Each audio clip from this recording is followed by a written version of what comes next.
ने शिखर धवन और सुरेश रैना की संपत्ति अटैच की है। ऑनलाइन सट्टेबाजी से जुड़े मामले में ईडी का एक्शन दिखाई दिया है। रैना और शिखर धवन की संपत्ति अस्थायी रूप से अटैच की गई है। 11 करोड़ 14 लाख रुपए की संपत्ति को ईडी ने अटैच किया है। तो बड़ी खबर आपको दे रहे हैं इस वक्त की, ईडी ने शिखर धवन और सुरेश रैना की संपत्ति को अटैच किया है। ऑनलाइन सट्टेबाजी से जुड़े मामले में ईडी का एक्शन नजर आया है। जिन्होंने इस मामले में कार्रवाई की और रैना और शिखर धवन की संपत्ति स्थायी रूप से अटैच की है। करीब 11 करोड़ 14 लाख रुपए की ये संपत्ति बताई जा रही है जो ईडी ने अटैच की है। ऑनलाइन सट्टेबाजी ऐप से जुड़ी ये पूरी खबर है, इसको लेकर ये एक्शन हुआ है। इस मामले में ईडी ने कई हस्तियों को घेरा है, जिनमें पूर्व भारतीय क्रिकेटर शिखर धवन का नाम भी सामने आया था और अब ये कार्रवाई की गई है। ये एक विदेशी ऐप है, प्लेटफॉर्म के जरिए सट्टेबाजी की जा रही थी और इस पे जांच की जा रही थी और अब ये एक्शन नजर आया है। इस खबर पर ज्यादा जानकारी के लिए मेरे सहयोगी शंकर आनंद हमारे साथ जुड़े हैं। जी शंकर, अब जो है एक्शन सामने आया है, सट्टेबाजी ऐप को जुड़ा ईडी ने कार्रवाई की है और प्रॉपर्टी अटैच की है, क्या कुछ अपडेट और इस मामले में? निश्चित तौर पर कह सकते हैं कि जिस तरह से केंद्रीय जांच एजेंसी ईडी के द्वारा एक बड़ी कार्रवाई को अंजाम देते हुए पूर्व क्रिकेटर जो हैं सुरेश रैना और शिखर धवन की जो तकरीबन 11 करोड़ से ज्यादा की संपत्ति को अटैच किया गया है। और ये पूरे मामले की अगर बात करें तो ये मामला ऑनलाइन सट्टेबाजी रैकेट से जुड़ा हुआ मामला है। और इस मामले में जिस तरह से शिखर धवन से पूछताछ की गई थी, इसके साथ ही सुरेश रैना से पूछताछ की गई थी। इस मामले में ही सोनू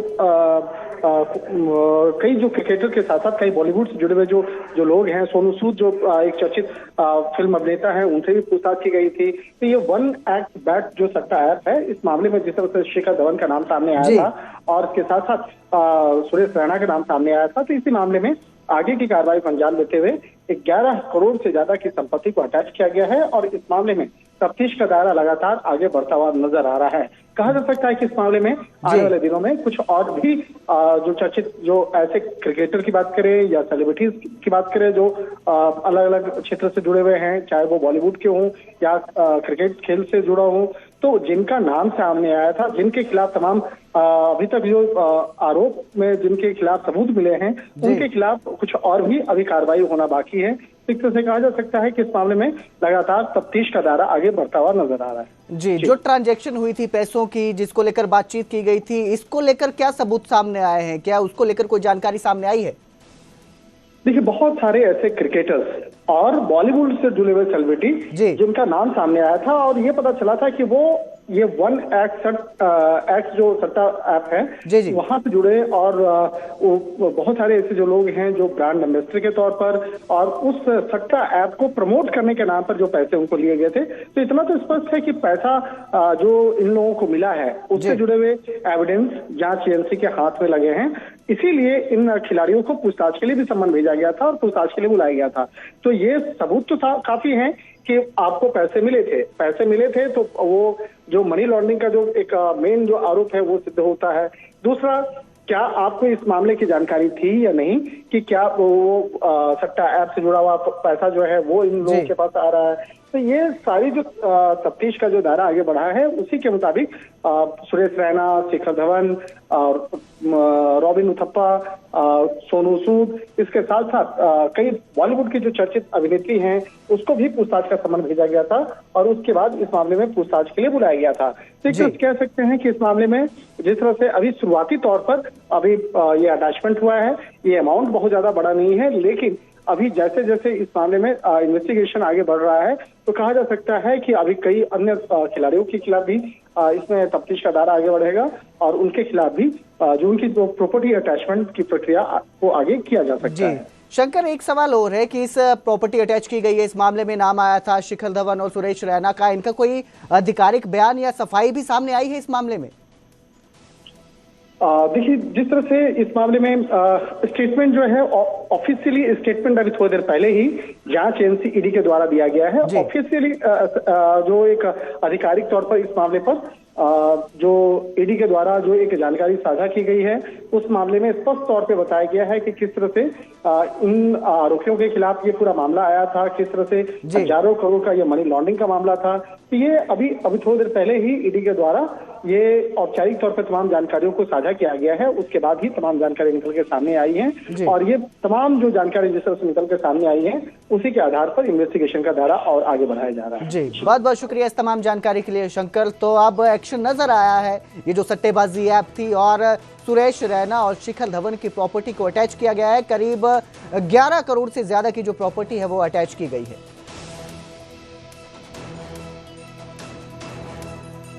उधर गोहाना अनाज मंडी में धान की भारी आवक नजर आ रही है। मंडी के बाहर कई किलोमीटर लंबा जाम लगा, घंटों किसानों की ट्रैक्टर ट्रॉलियां फंसी रही, फसल उठान धीमा हुआ, उतारने को किसानों को फसल जगह नहीं मिल रही है। जाम से गोहाना जींद रोड पर यातायात ठप हो गया। किसानों ने मंडी प्रशासन पर भी लापरवाही के आरोप लगाए, इंतजामों की कमी के आरोप लगाए। धान के कम भाव से भी किसानों में नाराजगी बढ़ी है। सुबह से ही किसान लाइन में हैं, फिर भी उनका कहना है कि वो फसल नहीं बेच पाए हैं, धान नहीं बेच पाए हैं। तो गोहाना की मंडी में आवक बढ़ चुकी है धान की, लेकिन प्रशासन के इंतजामों से किसान परेशान नाराज नजर आ रहे हैं। सुबह 4 बजे यहाँ मेन रोड पे लग गया था और इस टाइम पहुंचा हूँ यहाँ पे मंडी गेट पे 9:30 बजे के आसपास। 5 घंटे हो गए। हाँ जी, जाम लग रहा है। बिल्कुल बहुत तगड़ा जाम है जी। क्या कारण मान रहे हैं? कारण तो ऐसा है जी, ये कई बार जमींदार भी ओवरटेक ले गया हुए, लाइन में लगे तो जाम लगेगा नहीं, ये भी थोड़ी सावधानी कर ले तो लाइन नहीं लगे। 3 घंटे से खड़ी है भाई। कल ये जो छुट्टी थी ना, इस वजह से हो रहा है, जाम लग गया। तो मंडी तो खाली होगी तो कल तो है, कल तो थी कल ही, पर आज तो मान ले रात के लग रहे हैं ना, आवक ज्यादा है आज ज्यादा धान आ रहे। यमुनानगर के प्रताप नगर बस स्टैंड पर आज सुबह उस वक्त हड़कंप मच गया जब रोडवेज की एक बस ने नियंत्रण खो दिया और आधा दर्जन से ज्यादा छात्राएं उसकी चपेट में आ गई। इस दर्दनाक हादसे में एक छात्रा की मौत हो गई। वहीं घायल छात्राओं को जब अस्पताल लाया गया तो वहां एम्बुलेंस तक नहीं मिली। अब इस पूरे मामले ने विभागीय सिस्टम पर बड़े सवाल खड़े कर दिए हैं।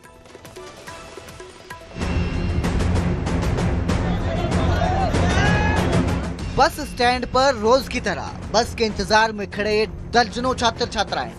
हर किसी को अपने स्कूल और कॉलेज पहुंचने की जल्दी थी, लेकिन कुछ ही पलों में वो इंतजार एक खौफनाक हादसे में बदल गया।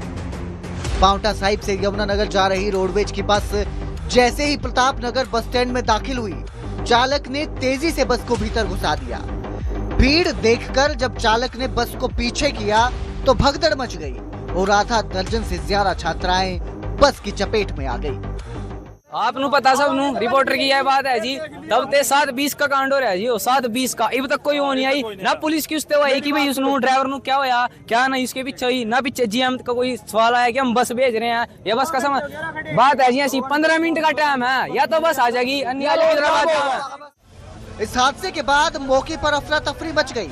घायल छात्राओं को आनन फानन में प्रताप नगर के CHT सेंटर लाया गया, लेकिन वहां की तस्वीरों ने सबको झकझोर दिया। न डॉक्टर, न वार्ड बॉय, न एम्बुलेंस। घायल बच्चियों को स्ट्रेचर तक नसीब नहीं हुआ।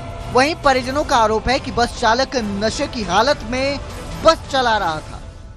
ये 6-7 बच्ची अभी बस वाले ने रोकी नहीं, फिर किसी ड्राइवर ने बच्चे रगड़े गए, साइड मार दी काफी बच्चों को। क्या वहाँ एम्बुलेंस नहीं थी जो आप लोग? एम्बुलेंस नहीं थी मौके पे। उधर बस स्टैंड पर जब बाकी छात्र और स्थानीय लोग जुटे तो उनका आक्रोश फूट पड़ा। छात्रों ने मौके पर ही जाम लगा दिया, तो वहीं पुलिस विभाग ने भी मौके पर पहुंचकर कार्रवाई शुरू कर दी। इस पूरे मामले में रोडवेज विभाग ने भी एक्शन लिया और आरोपी चालक को तुरंत सस्पेंड कर दिया। तो वहीं पुलिस ने भी आरोपी चालक को हिरासत में ले लिया। ड्राइवर ने एकदम बस चढ़ा दी है और जो टायर के नीचे एक बच्चे का फ्रैक्चर आया, दूसरे का भी, और 3-4 और बच्चों को चोट लगी है, जिनको सिविल हॉस्पिटल में एडमिट करा दिया है। ड्राइवर और जो बस है पुलिस के कब्जे में है। हादसे की गंभीरता को देखते हुए कैबिनेट मंत्री अनिल विज ने भी जांच के आदेश दे दिए हैं। सवाल ये है कि आखिर एक बस स्टैंड के भीतर इतनी लापरवाही कैसे हुई? जहां सुरक्षा की गारंटी होती है, वहीं आज जमीन पर सिस्टम की सच्चाई घायल बच्चियों के जख्मों की तरह साफ नजर आई। यमुनानगर से परवेज खान की रिपोर्ट, न्यूज़ 18 पंजाब हरियाणा।